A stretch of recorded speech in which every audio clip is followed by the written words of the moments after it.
සියලු දෙනාටම සුබ දවසක් වේවා කියලා ප්‍රාර්ථනා කරනවා.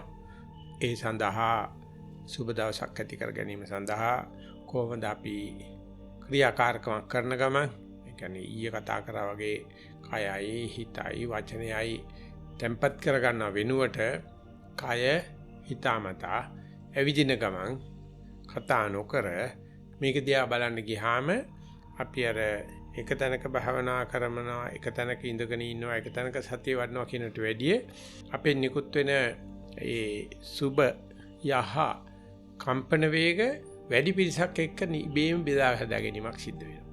එනිසා අපි ඉඳගෙන ඉන්න කෙනාට වැඩිය සිහියෙන් සති මාත්‍රෙන් ඇවිදින කෙනා ලෝකේට ලොකු පණිවිඩයක් දෙනවා.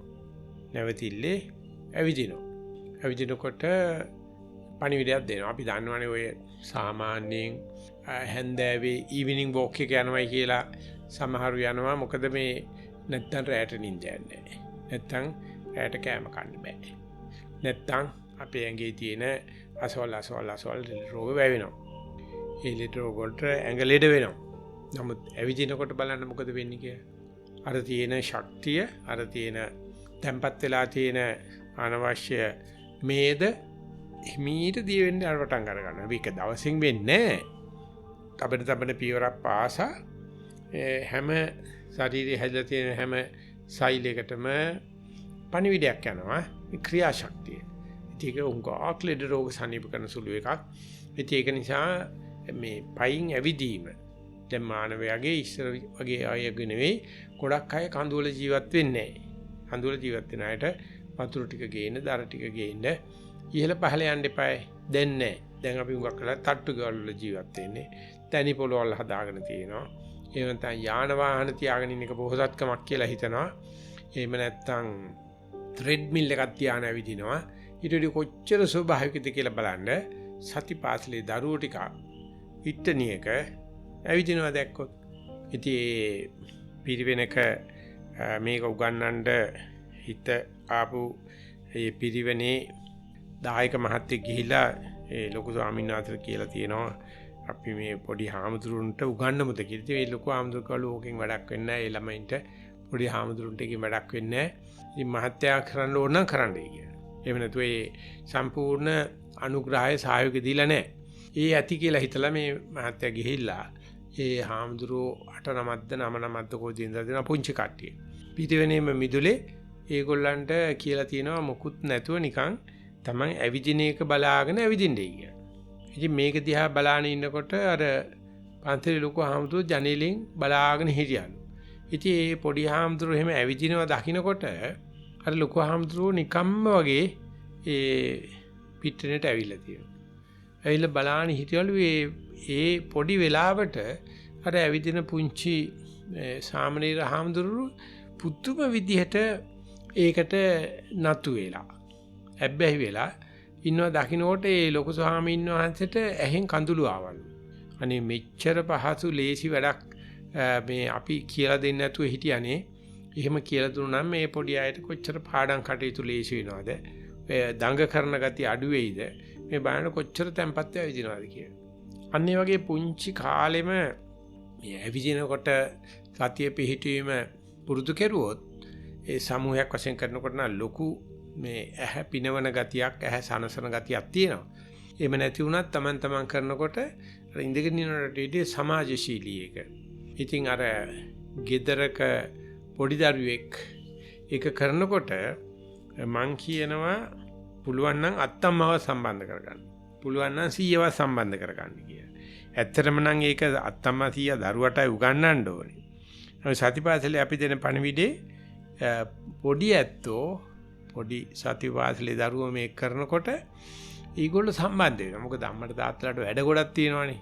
ඉතින් ඒ වැඩි හිටියන්ට අත්‍යවශ්‍යම දේ තමයි පයින් ඇවිදින එක. ඇවිදින්න නැත්නම් අර කියන කකුල් කඩෙත්තුවයි සිගක්කුමයි කැමර කන්න බැරි එකයි නිදා ගන්න බැරි ප්‍රශ්න එනවා. ඒ වගේම ඒ පොඩි දරුවට පවුලේ තියෙන හඳුනා ගැනීම එයාට යමක් කියලා දෙන්න පුළුවන් නේ දැන්. කියලා දෙන්න යමක් තියෙනවා. ඒ තුලින් මෙයාගේ පෞරුෂත්ව වර්ධනයට ලොකු ශක්තියක් ලැබෙනවා. ඒ පොඩි කෙනෙක් සතිපාසලේ හිතන්නකෝ හතරේ පන්ති ඉන්න දුවක් හරි පුතෙක් හරි හිතන්නේ එයා අලුතෙන් ආපු කෙනෙකුට ඇවිදින හැටි උගන්වනවායි කිය. ඒ පොඩි එකන අලුත් කෙනෙකුට කියලා දෙනකොට බොහෝම සුළු වෙලාවකින් ඒක කියලා දෙනවා. විනාඩි 3න් 4න් එයාත් ඇවිදින ගමන් පෙන්ලා දෙනවා. එහෙම නැතුව කියලා දෙන්න ගියා නම් විනාඩි 40ක් 50ක් මේ කාරණා විස්තර කරන්න ඕනේ. පොඩි කට්ටියට කියලා දෙන්න. මොකද ඒගොල්ලන්ගේ අර ඒ ක්‍රියාශක්තියක් නේතර තියෙන්නේ. ඇවිදින ගමන් පෙන්ලා දෙනවා. ඕකේ මහා ලොකු දෙයක් නෙවෙයි. මම ඉඳගෙන නෙවෙයි ඉන්නේ. ඇවිදින බව දැනගෙන යනකොට ඒ පොළොවත් එක්ක ඒ තියෙන සම්බන්ධතාවයේදී අමුතු තේරෙනවා අපි නැවත ස්වභාවික තත්ත්වයටපත් වෙනවායි කිය. ඒ ස්වභාවික තත්ත්වයටපත් වෙනකොට අත්තමදීයත් එකයි, පාසල් සතිපාසලේ දරුවත් එකයි, අම්මා තාත්තත් එකයි, ගුරුවරයාත් එකයි ඔක්කොමලා එක තැනනේ. ඒ නිසා මේ පිට්ටනියක ගුරුවරුයි මේ සතිපාසලේ දරුවෝයි ඒ අනුග්‍රහකයි ඔක්කොම ඇවිදිනකොට පුදුම එක පවුලක් වගේ එක ගුණයක් එන්න පටන් ගන්නවා. ඉතින් එතකොට ඒගොල්ලන්ට සාමූහික ක්‍රියාකාරකමකදී එක්කෙනෙකුට බාධා නොකරන විදියට දැන් පොලිමේ ඇවිදිනවා නම් අනිත් එක කකුල හැප්පෙන්නේ නැතුව ඇවිදින එකේ තියෙන වාසිය වගේ දේවල් ඒ වගේම මොන හරි දෙයක් වුණොත් මොන හරි කරදරයක් අමලියක් වුණොත් මට මේ ඇවිදලා ඉවරනකොට ඒ ඔක්කොම මතක නැහැ. ඒ තියෙන කරදර මතක නැති කර ගන්න පුළුවන්. අන්න ඒ වගේ මේ ඇවිදීමෙන් ගොඩාක් ප්‍රශ්න විසඳෙනවා.